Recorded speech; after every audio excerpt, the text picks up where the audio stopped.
नहीं चलेंगे। क्या चलेगा? न्यूनतम शासन चलेगा। कैसे चलेगा? इसके लिए एक शब्द है, सर्वोदय के तरीके से चलेगा। और सर्वोदय के तरीके से कैसे चलेगा? तो सर्वोदय एक खास किस्म का लोकतंत्र ही समझ लीजिए, लेकिन अलग टाइप का लोकतंत्र है। इस सर्वोदय की धारणा को गांधी जी ने तो स्पष्ट किया ही है। जिन लोगों ने उनके बाद ज्यादा स्पष्ट किया उनमें से एक है जेपी यानी जयप्रकाश नारायण, ठीक है, जेपीएन, जयप्रकाश नारायण। एक व्यक्ति विनोबा भावे हैं, उन्होंने भी खूब इस पर चर्चा की है, विनोबा भावे, ठीक। एक और व्यक्ति का नाम सुना है, भगवान दास नाम एक चिंतक है, बहुत प्रसिद्ध चिंतक है, भगवान दास। ये भी गांधीवादी व्यक्ति थे। एक बार मैंने इनकी एक किताब का जिक्र आपके सामने किया था, the essential unity of all religions, सभी धर्मों की तात्विक एकता, बहुत प्रसिद्ध किताब है, इन्हीं की है। इसका जिक्र एक बार हुआ था आपके सामने, इसका जिक्र फिर से आपके सामने आने वाला है इस किताब का। इन लोगों ने स्पष्ट किया कि गांधी जी का जो प्रिंसिपल है वो क्या प्रिंसिपल है, उस प्रिंसिपल की 3-4 उस मॉडल की विशेषताएं। आप जेपी की किताब का नाम नोट कर लीजिए, इसका नाम लिख के आइएगा, a picture of Sarvodaya social order. A picture of Sarvodaya social order, ये पुस्तक का नाम है। ये जो सर्वोदय का सिस्टम है, इसमें आप कह सकते हैं कि 4 प्रिंसिपल्स मुख्य रूप से माने जाते हैं। A picture of Sarvodaya social order, ORDER, order का मतलब व्यवस्था, सर्वोदय की सामाजिक व्यवस्था का एक चित्र, एक रूपरेखा, ये नाम है। इसके लेखक कौन थे? जयप्रकाश नारायण। ये जो पॉलिटिकल सिस्टम है महात्मा गांधी का, ये चलता है 4 प्रिंसिपल्स पर। पहला प्रिंसिपल क्या है? सर्वसम्मति न कि बहुमत। वो चाहते हैं कि ऐसा कोई सिस्टम बने कि बहुमत की सरकार ना बने, सर्वसम्मति की सरकार बने। तो हम वोटिंग करवाने के चक्कर में ना रहे, बल्कि सहमति बनाने के प्रयास में रहे, जैसे संविधान सभा में हुआ था वैसा कुछ करें। दूसरा सिस्टम ये कहते हैं कि परोक्ष निर्वाचन, ये मैं अभी आपको समझाता हूं कैसे होगा। ब्रैकेट में लिखिए, ग्राम स्तर छोड़कर, ग्राम स्तर के अलावा परोक्ष निर्वाचन, ये दूसरा है।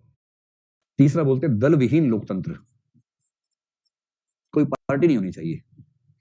कई राज्यों में, पंचायती राज में भी कोशिश की गई कि दल विहीन लोकतंत्र हो, हालांकि प्रैक्टिकली वो दल हो ही जाता है, लेकिन कोशिश ही की जाती है। मेरे ख्याल से कौन कौन से राज्यों में ऐसा है?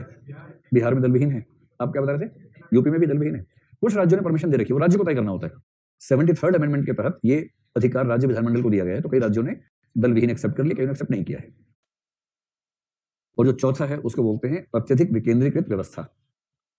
विकेंद्रीकृत व्यवस्था,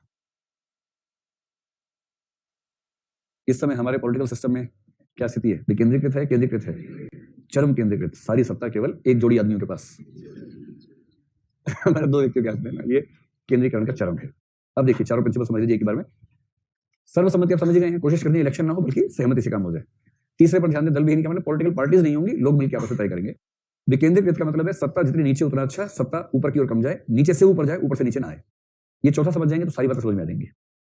युगोस्लाविया की कम्युनिस्ट पार्टी का सिद्धांत यही था, ऐसा माना जाता है कि यह सिद्धांत शायद महात्मा गांधी ने वहां से लिया है। अब महात्मा गांधी के चेले बोलते हैं कि इनसे उन्होंने लिया है। एक जगह पोल खुल गई है, काम पाएंगे आपको, अभी पहले से सिद्धांत का देखिए। चीन का सिस्टम भी आपको इससे समझ में आ जाएगा, चीन भी ऐसे काम करता है। तो ये स्तर है ग्राम का, ठीक है। तो ग्राम में गांव के सब लोग क्या है? वोटर्स हैं, जो एक उम्र से ऊंचे हैं। वो चुन लेंगे अपने पंच को, पंच परमेश्वर चुन लेंगे। अब गांव के लोगों ने पंच चुन लिया अपने। आम आदमी की भूमिका इतनी है इलेक्शन में, इससे ऊपर इलेक्शन में उसकी भूमिका नहीं है।